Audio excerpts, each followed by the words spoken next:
Welcome to I Love My HBCU ? The podcast where we express our undeniable love for HBCUs, but where we are also not afraid to address a few tough questions. So, sit back, learn a little, love a lot, and rep your HBCU. All right then, another episode and another reason to love your HBCU. Let's talk about Jackson State University. I have the amazing Jason Gibson with me today. Hello, Mr. Gibson. Hey, how are you? I'm well, and it's soon to be Dr. Gibson, isn't it? It is. I'm exactly, I don't know the amount of days, but July the 28th to be exact.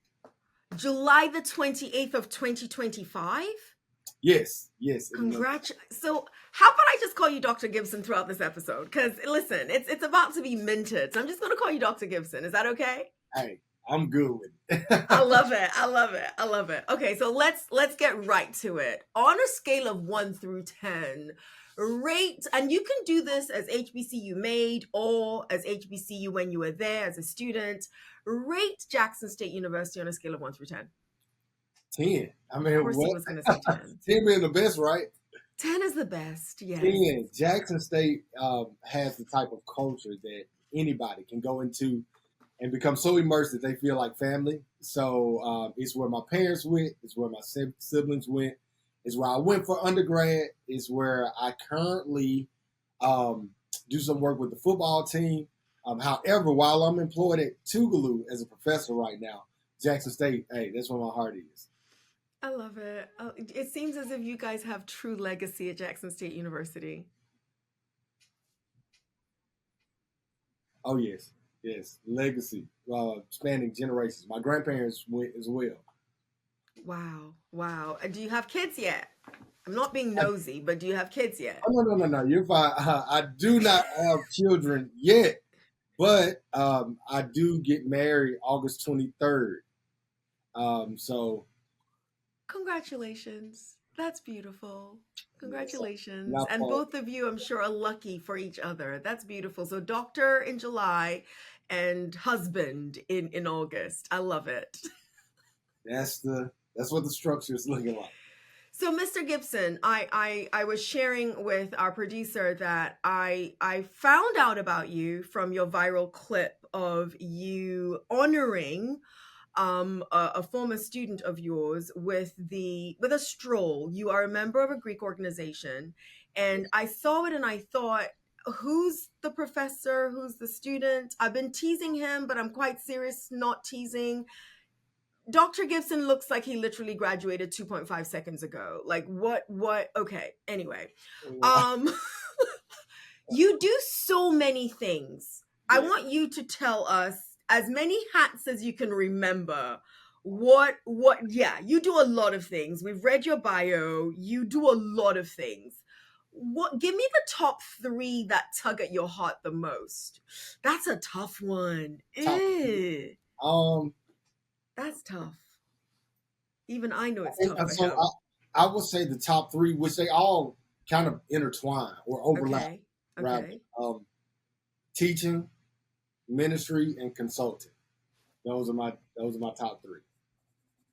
I love the way you did that. Yeah. I'm going to tell you why I'm saying I love the way you did that. You grouped all of them. He said teaching. I'm writing it down. Yeah. Sorry. Yeah, teaching, ministry, and consulting. Teaching. The reason why I was like, he got me on that one. I could list the actual roles for you, right? He consults within first generation, and he's very passionate about student leadership.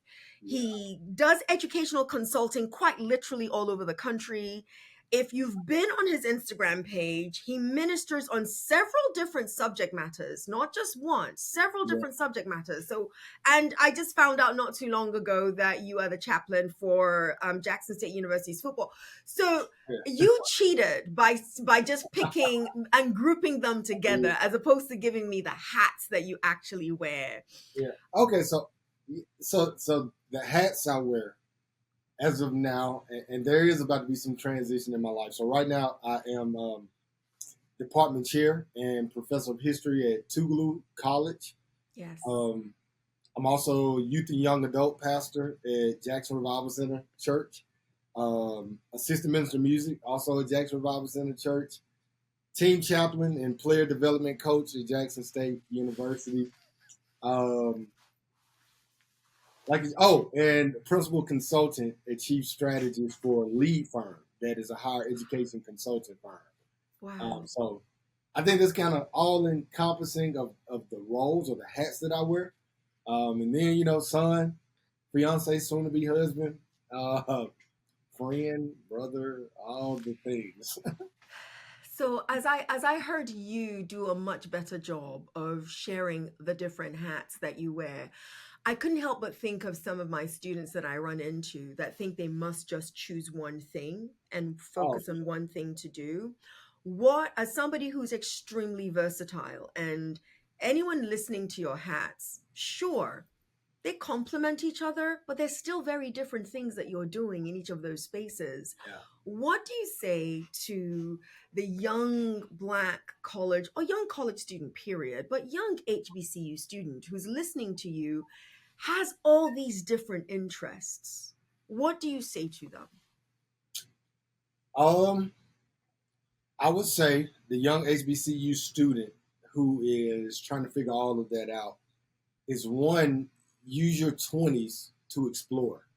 Like just try things. I would say use your 20s to just try things. In my 20s, along with all the speaking that I was doing, like by way of, you know, ministry, teaching, whatever the case may be, I also took a break. I started off teaching seventh grade social studies right out of college when I was 22. I only stayed there for 1 year because I realized really quick that I did not want to teach middle school. It's a different age. They're the It's different. transitionary phase of life that I wasn't equipped to deal with. So I went from there, and then I started working at Jackson State University in the Division of Auxiliary Enterprises that dealt with all the revenue generating entities on campus. I stayed there for 2 years, but after I stayed there for 2 years, I really felt compelled to go into full-time entrepreneurship. So I actually opened a gym with two business partners that was the fastest growing private fitness facility in the state of Mississippi, called Explicit J3 Fitness. That was for 5 years before I got back into education.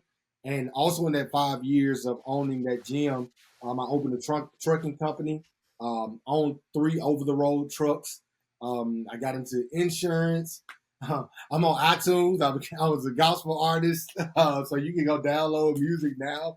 But I'm not saying that to brag at all. I'm saying it to say I was so committed to not only exploring but enhancing and stepping into all the gifts that I had. And what that did for me was some things I figured out that some things are seasonal. So Hmm. for a season, those things taught me a whole lot that informed who I am now. But had I not taken that time to explore and kind of gather and galvanize all of those experiences, it wouldn't have informed a lot of the roles that I have right now. So I would say to that 20-year-old, don't dismiss, disregard, or devalue any of the gifts that you have. Lean into them because they just may be the thing that informs your future the most. So I think I should have been a therapist. I jot down notes, honestly. So And I when I know say I that's think I should all have been a therapist, not because I've got great advice to give, just because I am consistently writing down what people are saying. yeah. And I'm going to come back to this in a hot second because I love it and I hope it rings through people's ears consistently. Don't dismiss, disregard, or devalue any of the talents that you have. That's what you just said. And you are ridiculously quotable for that. Before I come back to that, though, I want to throw the rapid fire segment at you. Are you ready? Uh-oh. I always get a little anxiety about things like this because I am not a really good impromptu thinker, like a witty, real quick clapback. I like to process, but let's go for it. Come on. Let's go for it. And I'm going to start by asking you an extremely unfair question. Even I know it's unfair. Okay. Okay, Mr. Gibson, rapid fire segment. AKAs or deltas? Ooh. Oh, I'm sorry, fam. I gotta go with the Reds. I'm sorry. I'm sorry. Your fiance's got to be a Delta. Is that Well, it? she's actually not Greek at all. She's not Greek. Okay, we're gonna come back to this later. We're gonna come back to this later. Okay. Describe your HBCU experience in one word. Life changing. Life changing. I love it. If your time in college was a song, and he's got iTunes, guys, but if your time in college was a song, what song would it be? Ooh, motivation. Ti. Motivate. Ooh, and I love Ti, by the way. What would you have wanted to tell your college roommate but didn't? You should take a shower every day. I love it. I love the honesty. I love the honesty. On a scale of 1 through 10, how good of a student were you? Ooh, a student like undergrad Yes. or grad? What Yes. are we talking about? Undergrad. Let's go with undergrad. Undergrad 4. 4. I love the honesty. I love the honesty. Shout out your favorite professor, person, administrator at Jackson State University, and what did they do? Oh, at Jackson State, it is. I got a tie. Go ahead. Dr. Dr. Robert Luckett and Dr. Rico Chapman. Okay. Um, Dr. Chapman was a professor I had in undergrad and in my master's program. He left right before my thesis and went to Clark Atlanta, but now he's back at Jackson State as the dean. He was just my Okay. professor then. Dr. Robert Luckett was actually the professor that I have got to give a lot of credit for what the position that I'm in right now. Okay. He was the first person that made history interesting for me. Mm. So yeah, Dr. Robert Luckett, Dr. Rico That's Chapman. saying a lot. That, you know what? Kudos to them. I'm going to give a little bit more kudos to the one that made you fall in love with history. And the reason why I say that is I'm one of those students that I found, even though I understand how important history is, come on, I found it boring. That's just the Yes, God's honest truth. yes.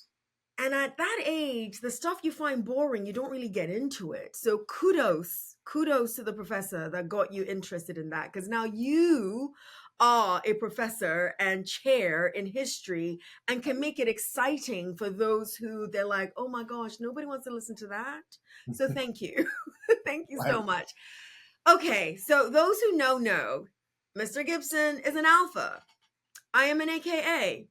I said that very first question was unfair, but I appreciate his honesty.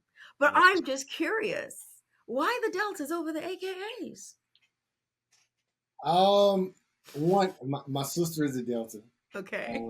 My older sister, like she's one of my best friends, I hands love down. it. I love it. And just a lot of the relationships that I have with a lot of my friend girls who I just really vibe well with, who we really been like click tight since undergrad. It's been deltas. Now part of it was because my undergraduate relationship was with the AKA, and I think when we didn't work, all the AKAs threw me away. So so yeah, I mean that may have just a little bit to do with it.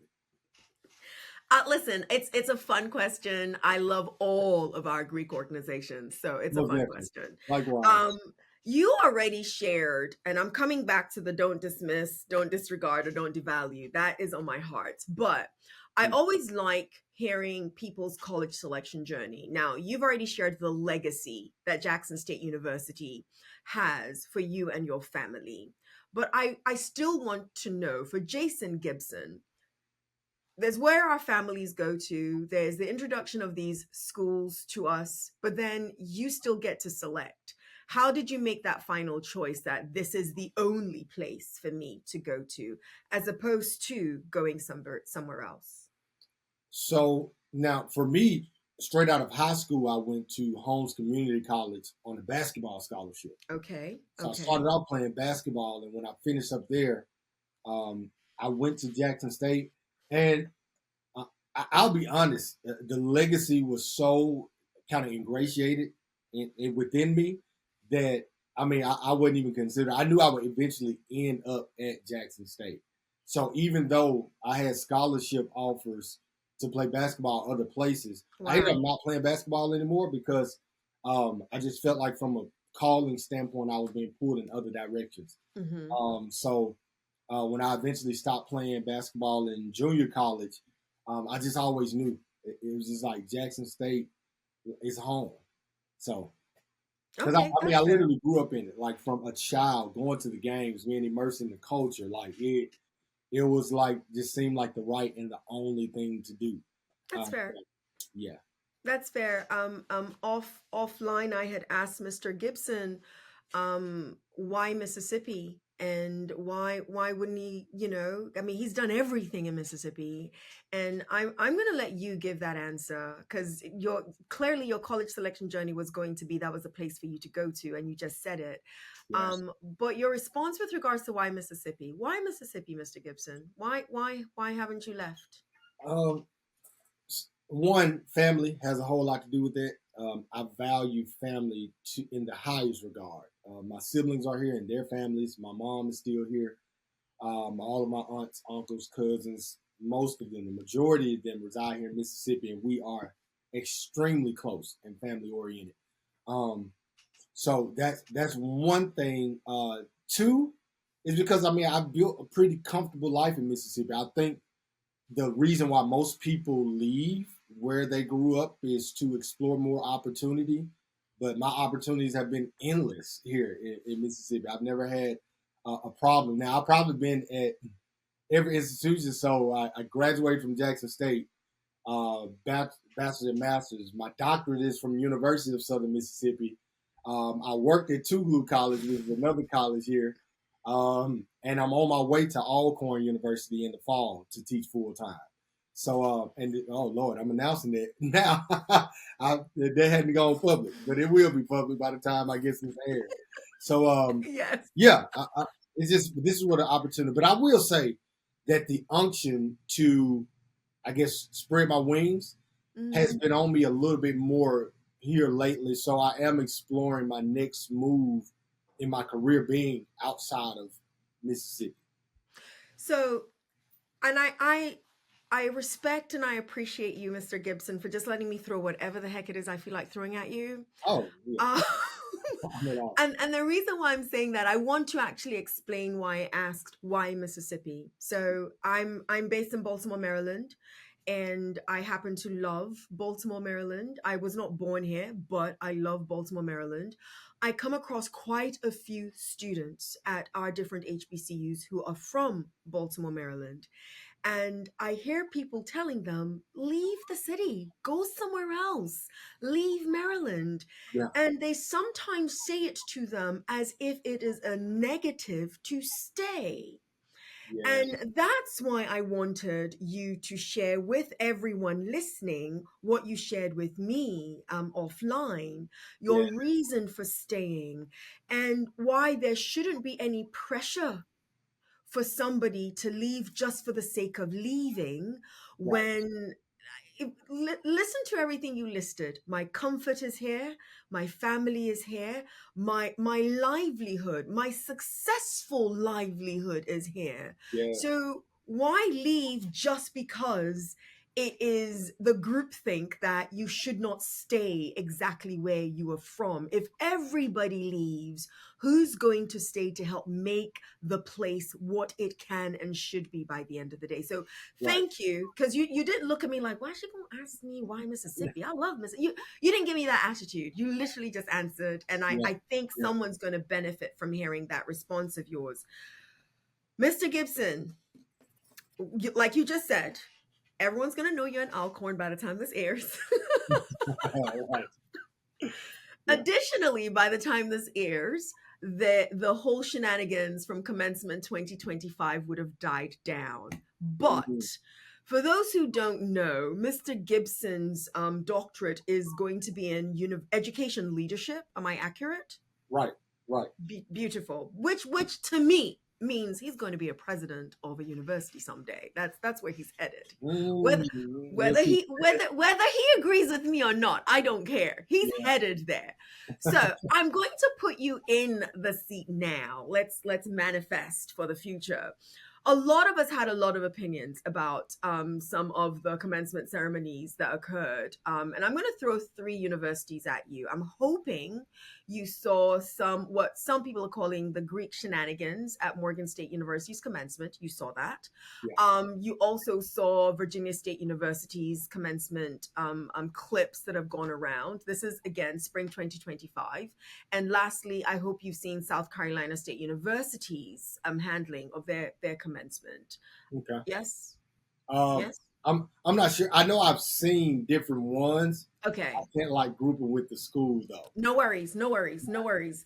But I still want you to rate them. But this is the rating I want you to give. As a future president of a university, what route do you think universities should take when it comes especially to the just gonna say generally the Greek organization's celebration of commencement at their ceremony? What route do you think they should take? So I'm not gonna ask you to rate them. What route should they take? You know, oh man, it's a loaded question It because is. um, some of this or the response to it is kind of centered around topics that I cover in the courses that I teach, like my civil rights courses, and how our let me see,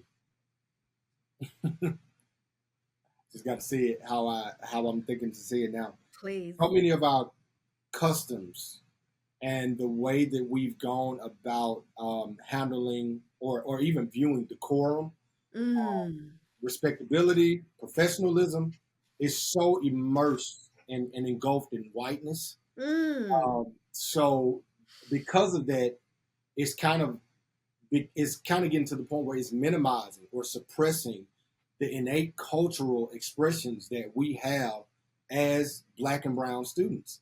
Like, so considering that, I do think Hmm. that there needs to be a space for that celebration to go forth. However, also with consideration that this is a celebration that's being shared with hundreds of other students. I don't remember the institution that it was, but he handled it exactly how I would envision myself handling it as a college president. And basically, and you may know, the president basically said, "Hey, y'all meet me halfway. If South you, Carolina State yeah, University. yeah, yeah.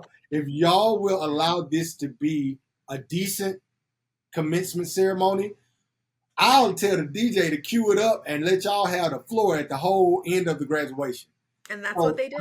yeah, I think that's how I would have handled it because allow them that space to enjoy their counterparts for the last time. I remember I was just talking to one of my mentees about this. He graduated from high school a few days ago, and I was texting him the night before and like, "How you feel, man? How's everything going?" He was like, "Man, I'm good, just kind of." And the advice I told him, I said, "Hey, man, tomorrow when you go to commencement, I want you to hug every classmate that you can hug. Tell as many people you love them as you can because the fact of the matter is, life is about to take y'all in so many different directions that you may Hmm. not be able to like really encapsulate it mentally now, but you're not going to see many of these people anymore, Ever again. ever again. So I know that's a lot for you to like really internalize now, but just make sure tomorrow is filled with love and Yeah. appreciation and compassion. So I do think they need that moment and that space to celebrate and really bask in that time that they have that is in most cases the last time. Like even some of my line brothers, I ain't seen them since we graduated. I probably spoken with them, but like it's like right after graduation, they went to the other side of the United States, and I have not seen them. So yeah, I think that's how I would have handled it. I appreciate that. I really, I appreciate that. B, ooh, you said something that hit me hard earlier in your response, and you took it back to our cultural differences when it comes to decorum and so on and so forth. And it reminds me of something I have to share, and I want your take on it. Oh yeah, Because I want Tosin, calm down. I'm getting excited about it. So I'm Nigerian by birth and by upbringing. And I'm so proud of my Nigerian culture. I was raised all over the world, but I'm so proud of my Nigerian culture. And I'm in the United States of America. I am an administrator and professor at one of our HBCUs in Maryland. And one day, I wore one of the Nigerian large garbs. It looks like a muumuu, is what it looks like, Oh but it's yeah, in the I think Ankara. I'm visualizing what you're talking Okay, about. Yeah, okay. I absolutely love it. So, Jason, you're not prepared for this. I promise you're not. So, as I was walking out the door, so half of the year, my mom and dad stay with me. I love having them. And as I'm walking out the door, my dad said, "That's what you're wearing to work." And I love my father to pieces. Anybody who knows me knows I am daddy's girl down. Like that's my man all day long. First love, all that beautiful stuff. And I looked at my dad and I said, "Yes." And he said, "But that's not professional." I love the look on your face. I love the look on your face. I love the look on your face. I love the look on your face. Now, this is a Yoruba African man saying this to me. And when he sees this, he's gonna be like, Tosin, why did you share this? But it happened. Yeah. um, and I went to work, I came back and I said, Dad, I hear you. Dad, look at what you have on right now. You're in your home. You're in the house. You have on a white dress shirt and a pair of slacks. And last time I checked, when I was in Nigeria and everything that you've taught me about Nigeria, that's not native to us. That's just that's just what we've been told looks professional and good on a young black man. And Yeah. he paused and he said, Tosin, you know what? You're right. So, Jason, here's the question. What is it going to take? I mean, I just gave you the story not of an African American, but of an African Yoruba culturally heavy guy and his daughter. And he's telling his daughter that the African garb that she's wearing isn't professional and that's how she's going to work.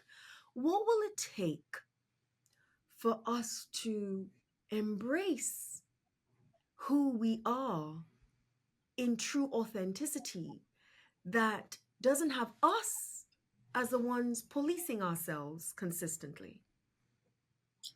Oh man, what is it gonna take? That the question I think I've been asking myself for years at a time, because I don't think we can dismiss the um, the cultural stereotypes that we just kind of like bombard our black and brown citizens with, like, and they are using it, which usually have negative connotations. Absolutely. Um, so I think that it would take an extreme level of humility. Um, I think that it would take an extreme level of discomfort, uncomfortable change, because I've experienced similar things to this. I mean, in so many different settings.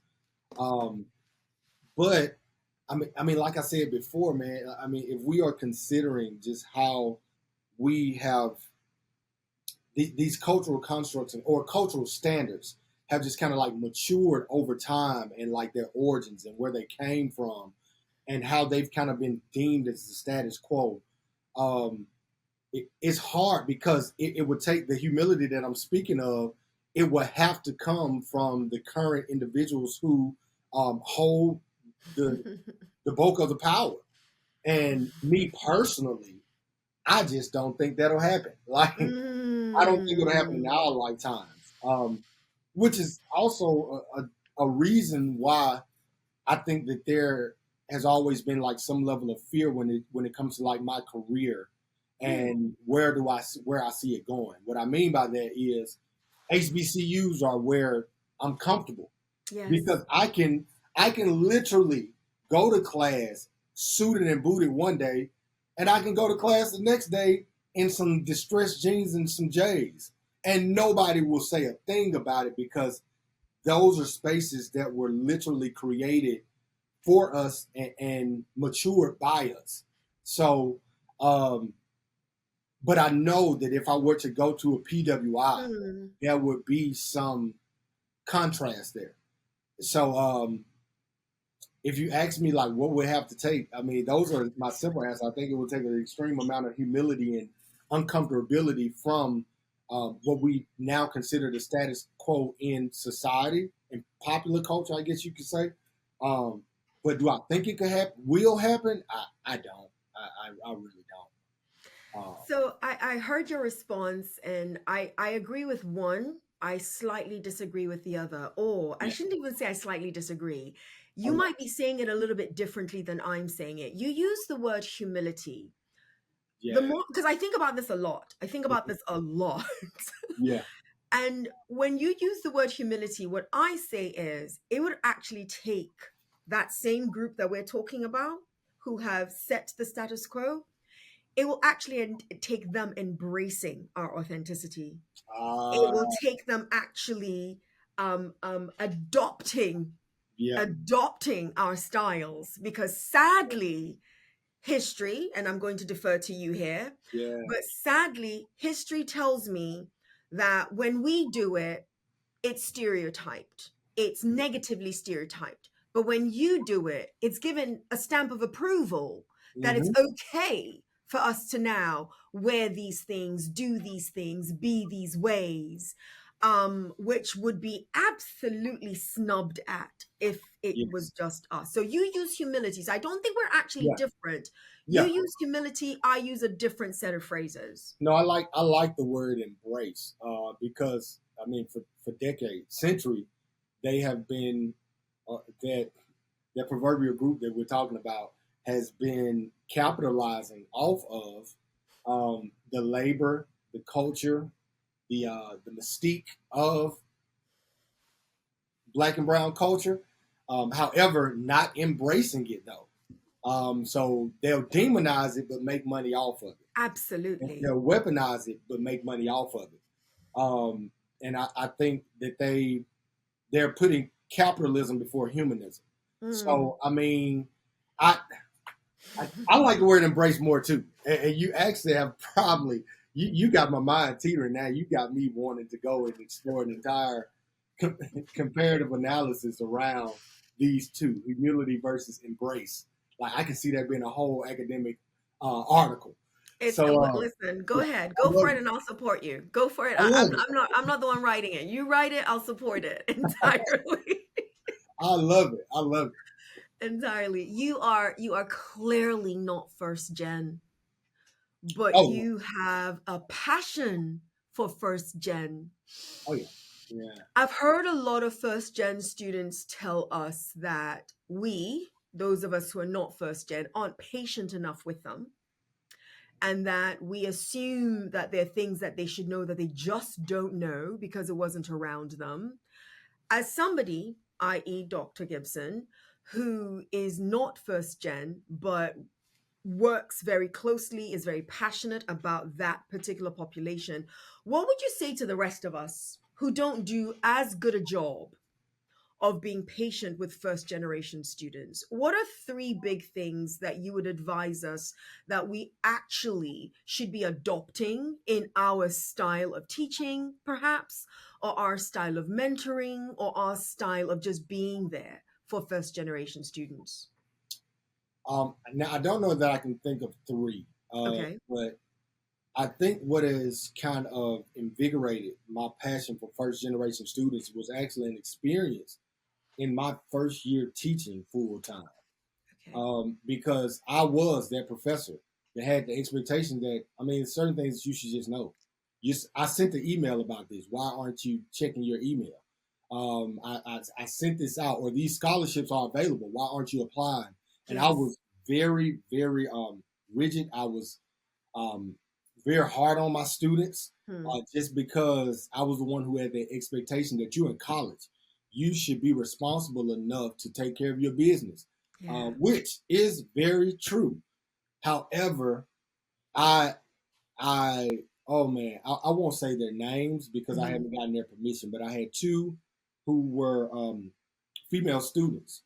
One of them, I do an assignment in my class, or this particular year, which was not my first semester, but my second semester teaching, which is actually on my Instagram. I had my students to write a letter that talked I've about, seen it. I've yeah, seen it. It's it, powerful. and We're it gonna was a we're gonna letter. make sure we link to it. It's so powerful. Sorry, go ahead. Oh Go yeah, ahead. yeah. It was a letter to their senior selves, and I said, y'all, I'm not grading this particular assignment for grammar or mechanics. I want you to write like you're writing in a journal. Whatever Hmm. you want your senior self to know, whatever it is that you're struggling with now that you don't want to be struggling with by your senior year, like whatever it is that you want them to know, I want you to write that. You can curse, you can be as you can write like this is just you reading this because I guarantee y'all, I'm the only person that'll read it. I'm not gonna share it with anybody else. So I had a student that wrote in that class who actually was supposed to graduate in May, but she won't graduate until December because she has to student teach.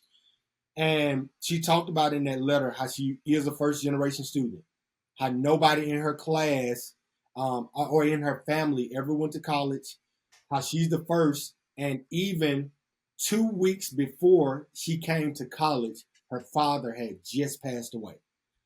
She talked about her mother, who very consistently uses drugs, and how she has to basically got there on faith and on her own. Um, I wasn't aware of any of this, Of course. but I mean, she was one of the students that, like, that previous semester, that I was like, you need to. I mean, I was hard on her. I mean, man, you need to do this. Like, why aren't you turning stuff in on time? Come to find out, she was going to class all throughout the day and working throughout the night. That was one student. The other student never had her father in her life. Her mom had died a year prior to her coming to college, and she was taking care of three of her younger siblings at 18 years old working, and I used to always get on her about being late for class, but I found out that she was working a night shift at a 24-hour gas station. She was getting off work at 7 a.m., coming to class at 8 a.m., not sleeping. And I'm trying to figure out, why are you always in a bad mood? Don't Nobody wants to be around somebody who is always negative. And that was me. So Wow. had it not been for those experiences of me actually being around first, it completely shifted my perspective. And it's like these things I'm expecting students to already know. In what environment would they have learned it? Would they? They go Yeah. to an impoverished, low resource, low income high school, middle school, elementary. They don't have the resources in their homes. They don't have parents. So that literally shifted the way I started dealing with first generation students. I go into it with an extreme level of compassion, grace, and patience now, ridding myself of the expectation that they already know things that they haven't had an opportunity to learn. So um, that's what kind of experience is what shaped the way that I deal with first year students. And like I said, it invigorated my passion for that particular group. Wow. Wow. That's powerful. I wrote down, rid yourself of the expectations that they know what they don't actually really know. Yeah. And then even, That's and I'm powerful. sorry, I had to go back to my own college experience too. While I'm not first generation student, I didn't Hmm. come up in money, and I grew up in the hood. Yeah. Like, but the blessing was I did grow up with both my parents, and you Yeah. can like so that was the blessing I had, that mother and father figure. We may not have had everything we wanted or needed, but Sure. we never knew. But I had to go back to even my college experience. So many things I learned at Jackson State University, being in the student government association. I Yeah. mean, them bringing in people to teach us about etiquette, them bringing in people that taught us communication skills, how to build a resume, how to what proper dress is, what business professional versus business casual. These are things that I didn't learn in my house growing up. Yeah. But Yeah. so many of our administrators and staff and faculty at higher ed institutions expect students to already know that. And when I really Absolutely. start to recall my experience, like, Jason, you didn't know that. Like, so why do you have this unrealistic expectation for the majority of your students when you, who weren't a first generation students, didn't even learn many of these intangibles coming up through college? Absolutely. Absolutely. I hope as many administrators like myself hear this. I hear patience and I hear compassion. I hear patience and I hear compassion. And I think it is a little easier for us to be patient with things that we understand. It is a little Yeah, harder for yeah, us to be patient with things that we don't understand. So those are my two takeaways from that is patience and understanding. And I work on this. I'm not first gen. I work on this. I need to keep working on it because those stories are very, very deep to me. Um, Dr. Gibson, I told you I was coming back to it, so I'm coming back to it because I kind of want you to make this point even stronger. Um, every time I ask these questions, I love these conversations because I don't have I don't have pre-written questions. They come oh, from I the love things it. you say. I Yes, love they it. come from the things you say. But I'm always thinking of a student or a few students at the back of my mind when I hear some of the responses. So I'm thinking of some particular students when I ask you to give us a message on don't dismiss, don't disregard, or don't devalue your talents. And if you will, because you said you're a processor, so this gives you a little bit of time to process your response while I share the reason why I want to come back to this and why it's so important for me to come back to this. The talents that my students have are not always clear.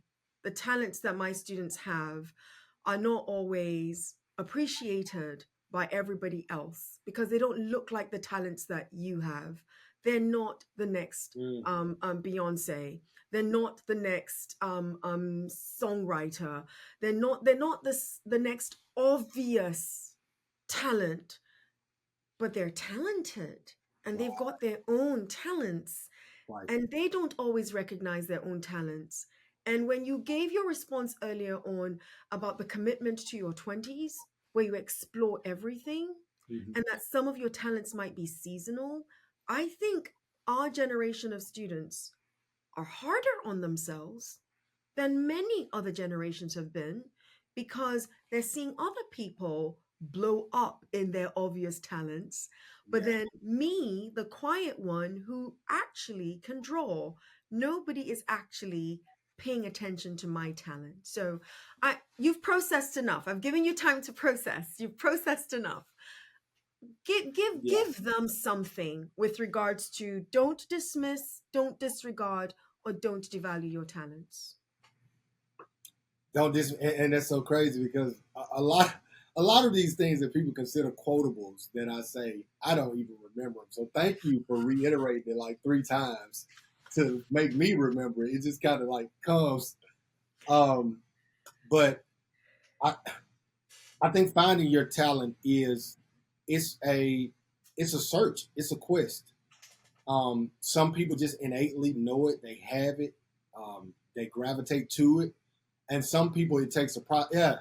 It was Pablo Picasso, who is a famous sculptor, painter, artist, Mhm, who mhm. said the meaning of life is to find your gift. The purpose of life is to give it away. Um, that Mm. insinuates if you have to find your gift, it is a quest. So you may have to go through a series of circumstances, a series of experiences to stumble upon what it is that you should be doing. And part of me believe that that comes from a level of exposure that is, in a sense, incumbent upon us as higher education professionals and practitioners to expose students to this broader array of experiences. That's one thing that I was one of my highest priorities as chair in the Department of History at Toulouse College. When I first got it, I immediately went into trying to establish partnerships Mm. and internships with different universities. I was able to get partnered with Princeton University, where I'll be next week with a REACH program, research, equity, archives, curation, and history. I was able to get a partnership with Syracuse University, with the University of California, with the LACMA project, Mm. and with the Department of Archives, and even not within it, just trying to explore grant opportunities where I can get funding in the department to send students different places to garner more experiences. Because it literally happened. I had a student who was writing her senior thesis, and what she did was she was selected to be one of the 15 HBCU students to go to um, Princeton last year. Her name was Mackenzie. Mackenzie, shout out to you. I can say your name because Mackenzie is my girl. Mackenzie, and she went to Princeton, and it was a I forgot, they took them somewhere. And now, mind you, that semester prior to, they were already 50% into writing their 20-page senior thesis. She was like 12, 13 pages in. She reached out to me that summer, going into the fall semester to finish her thesis, and said, I want to change my senior thesis topic. And I said, girl, are you serious? You've written a prospectus, your methodology, you've written 10 pages in, you like 40 sources in. And she said, no, I got to tell you about where we just went at Princeton. And when she told me, she says, I want to do my research project on this. And that all was because she was exposed to a different experience that informed a level of interest that she didn't know that she had unless she was exposed to it. So I think it's partially on us. And I would say to that student, don't rob yourself of the beauty in experience. Yeah. Experience is a beautiful teacher that you cannot undermine. Sometimes it is the very thing that will lead you to what your purpose for and that you are passionate about. And I think that's all. You think? I know I can talk. I can go. I lecture for a living, so I know I can talk. Yes. I try to But stop you do it well. You do it well. B, if I ever find out, which I will, that you are speaking somewhere, I Oh am no, going to harass my students to show up. They have to show up and listen to you. yeah. Um, I'm glad you told me you're in the DMV. Now I know I have yes, to connect there. absolutely. Actually, my little brother is in the DMV, but he's in social work. So Okay. yeah, anytime I'm there in the area speaking, I'll definitely reach out. Please, it is very, very clear to me why those who, if you go and read Dr. Gibson's comment section on some of his posts, his students love him. And I If love I them back. had I love them two back. more Oh man. hours, I would. You obviously love them back. You obviously love them back. There's so many more things I want to discuss with you, but I'm very conscious of our time intentionally. But let me say this. I whenever I have a black male on the podcast, I always have the conversation about the dwindling numbers of black men in college. But instead of asking you, I, to anyone who is hearing the sound of my voice or to anyone who is watching this, Dr. Gibson is the reason why we need more Black men in college. He is an example of that. And can you imagine a Dr. Gibson at every institution that is pouring into our students the way he's just poured into us for this episode alone? So I'm going to leave it there. Dr. Gibson, is there something that Tosin should have covered with you that she forgot to or failed to that you absolutely want to leave our audience with? I'm looking at your wall, pray, plan, execute. I'm not saying that's what you should talk about, but I am asking, is there something you want to leave our audience with before we close out? I, since you went there, I guess I'll go there.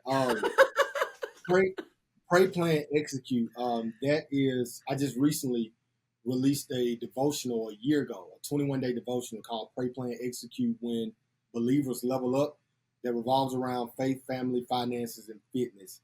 But that mantra, Pray, Plan, Execute, it actually came into fruition when I was in grad school. So what I did was in my master's program, because like I told you, I went into entrepreneurship. So I stopped after my coursework and I never wrote my thesis. So I dropped out of my master's program. But in 2019, I was praying one day and I really was just kind of praying, just asking for next steps. And I really felt like this divine unction that was like, finish what's in your hand. Finish what's in your hand. And I really felt that unction to go back to grad school. And I was having a hard time um, finishing my thesis, like wrapping my mind back around being in school. I just couldn't focus. I had a lot of irons in the fire, and it was just hard to finish. And I remember one day I was praying, And this slogan came to me. I was praying, and then I said, amen. I was like, all right, man, you know what? I'm going to finish this thesis. I'm going to pray. I'm going to put a plan together, and I'm going to just execute it. And it's like an epiphany, like went on right now. I was like, pray, plan, execute. I love that. Pray, plan. And ever since then, that's kind of been my life mantra. So I think that's what I would leave with my audience. This mantra is guided by the scripture, James 2:26, faith without works is dead.